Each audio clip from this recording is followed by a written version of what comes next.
Hi, I'm Nat, and welcome to my video on using or challenging genre conventions to produce an opening sequence and how it represents social groups or issues. Let's start with genre and conventions.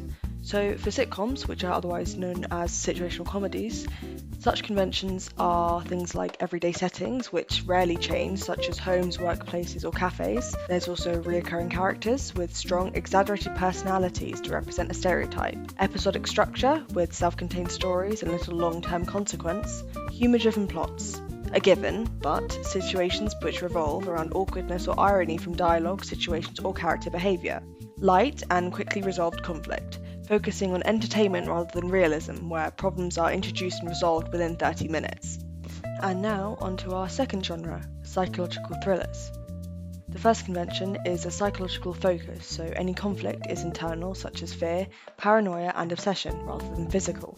Reality versus illusion, where it's unclear what's real and often involves scenes of identity confusion. Unreliable perspective, where the audience is misled by a character's distorted narrative. Plot twists, where there are major reveals that change the meaning of the story. Tension and suspense, a slow build with an eerie atmosphere and unsettling mood. So, why two genres? Well, our sequence, Illicit, starts with a sitcom opening, which lures the audience into a false sense of security through their assumption of what the narrative is based on the sitcom conventions I've just mentioned. That is, before being sharply redirected to the actual genre, a psychological thriller. Now, onto film and TV comparisons. Since we wanted to emulate a generic American sitcom for our opening, I found two shows to use as a foundation. The first is Friends, the global hit TV show created by David Crane, which ran from 1994 to 2004. And the next, Married with Children, created by Ron Levitt and Michael G. Moy, which had a 10-year run. But since our actual genre is a psychological thriller, I decided to use thrillers which had some sort of link to the creative industry. My first pick was Pearl, directed by T. West. The second, Black Swan, which was directed by Darren Aronofsky.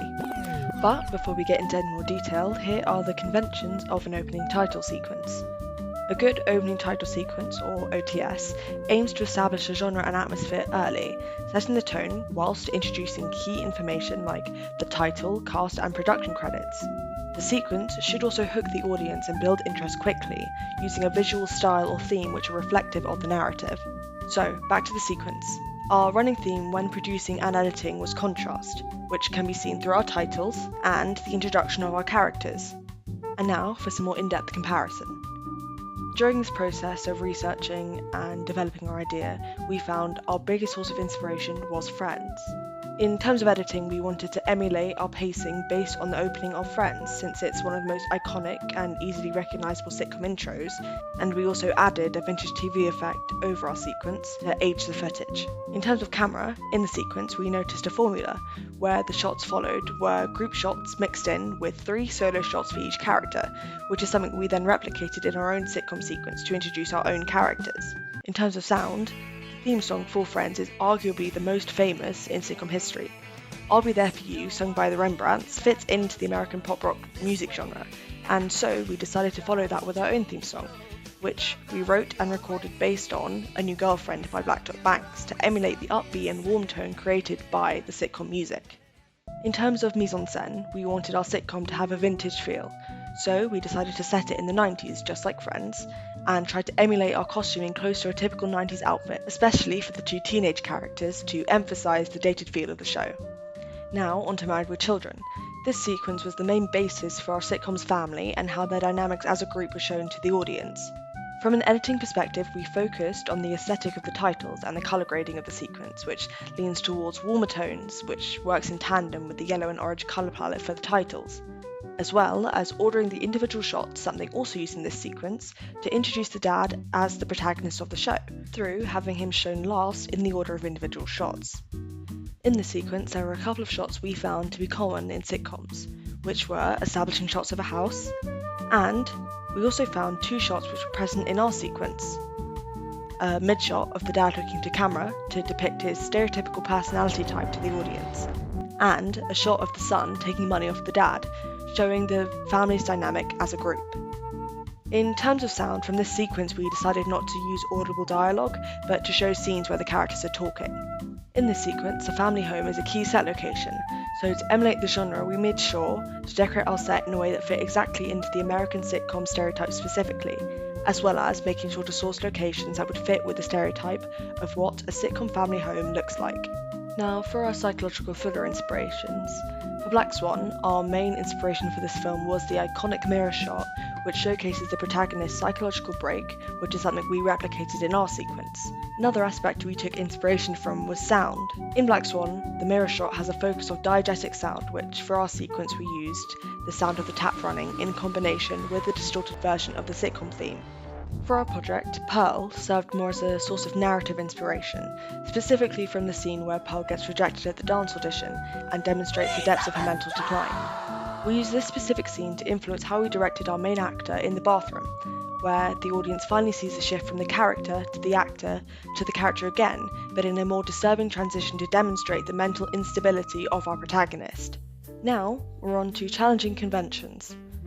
Whilst our sequence closely follows the conventions of both the sitcom and psychological thriller genres, since we open with the sitcom intro, it challenges the convention of what an opening for a psychological thriller looks like. We intentionally chose to create this false narrative, as when filming ends, the shift in genres grabs the audience's attention even more and causes more engagement as all the previous assumptions they've just made are now seemingly irrelevant. Here's a quick summary of our narrative.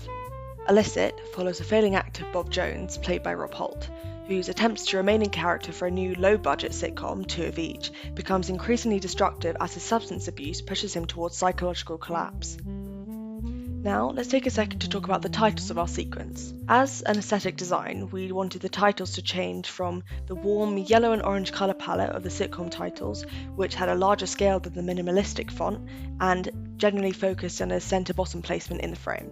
Compared to this, the psychological thriller, which we decided would be a minimalistic white font, alternated between the centre bottom of the frame and both the left and right side of the screen. The title card for our sequence, which had the same font as the rest of the minimalistic, except with a distressed overlay over it, had centre placement and appeared when the protagonist finger-gunned his own reflection. Now it's time to introduce some characters. The first is the teenage boy, played by actor Kevin Davis. A stereotypical sitcom teenager, sporty, cool, chaotic, and always teasing his sister, while still being close to his family. However, the actor portraying him appears very different off-screen, seemingly distant from the cast, especially the actress playing his sister, with little chemistry between them and a possible tension during filming. Then there's the teenage girl, played by actor Stacey Jones. The teenage girl is portrayed as artsy and smiley, a sibling who is more organised and appearance-conscious than her chaotic brother, while still sharing a teasing, playful relationship with him. Off-screen, the actress seems bored and uncomfortable with the cast, making her cheerful performance feel forced and showing a clear desire to distance herself after filming. Then there's the mum, played by Lucy Miller. The mum fits into the typical sitcom mother stereotype as a cheerful, organised stay-at-home parent who is always cooking, baking and keeping the household in order, with a strong extroverted personality and a need for things to be just right. Off-screen, however, the actress contrasts sharply, appearing unprofessional and disengaged, focusing on impressing the director and her own appearance, and even leaving set while criticising her co-stars. Finally, let's talk about our protagonist, the dad, played by actor Bob Jones. The dad is a stereotypical sitcom father who serves mainly as goofy comic relief with a cheerful, simple personality and the typical dad look when not in work clothes. The actor playing him, however, is unhappy and disillusioned, feeling his career is declining and that he's stuck working on a low-quality show with unprofessional castmates where his input is ignored. In terms of social groups and issues, the most obvious issue of them all is Bob Jones's substance abuse. However, the more developed aspect is the social groups that we presented in the sequence, specifically, gender-wise, men and women, and within that, teenagers and adults in their 30s. The class and status would be middle-class Americans, and the main stereotypes revolve around a typical American suburban family, where the archetypes are a goofy dad, a stay-at-home mum, a sporty teenage boy, and a very typical teenage girl. So how have we shown this? Through editing, when we were deciding on a shot order, we mixed in the individual shots of each character with the group shots, showing each of their different personalities and how that worked with their dynamics with each other. In terms of our theme song, for the sequence, I rewrote some of the lyrics from the original song to align more closely with the narrative of a family sitcom, and these are a few of the specific lyrics to show the positive family dynamics. The main way through camera that we showcase these kind of social groups is through the individual shots showcasing each of the different characters' contrasting personalities and mainly the highly stereotypical aspects of their characters. Since we were relying so heavily on the audience's identification of these stereotypes, we had to ensure that the world around our characters fit according to that. So in terms of mise-en-scène, we had our family set, the kitchen and the living room, the costuming, and as well as the acting, where everything was very positive. There was no negative aspects in the sitcom sequence, and then that created the massive contrast in the second half once the filming had stopped. In terms of theorists, a lot of the way that we presented our characters aligns quite closely with gender-specific theorists. For example, Butler, whose theories on the presentation of gender align with gender stereotypes such as feminine and masculine, seen through the clothing choices and personality traits of our actors. So for the teenage boy, he wears a lot of baggy clothes, t-shirts and trousers, and is shown to be chaotic and rough and very sporty. In contrast to that, the girl, she wears a lot of dresses and cares about her presentation. She wears a lot of makeup, she has long hair. And then in terms of narrative and presentation of the shots themselves, it aligns with Levi Strauss's theory of binary opposition, as there's a conflict between the presentation of the character, which is stereotypically ultra positive, compared to the actors, who tend to lean towards the more negative aspects of a human character.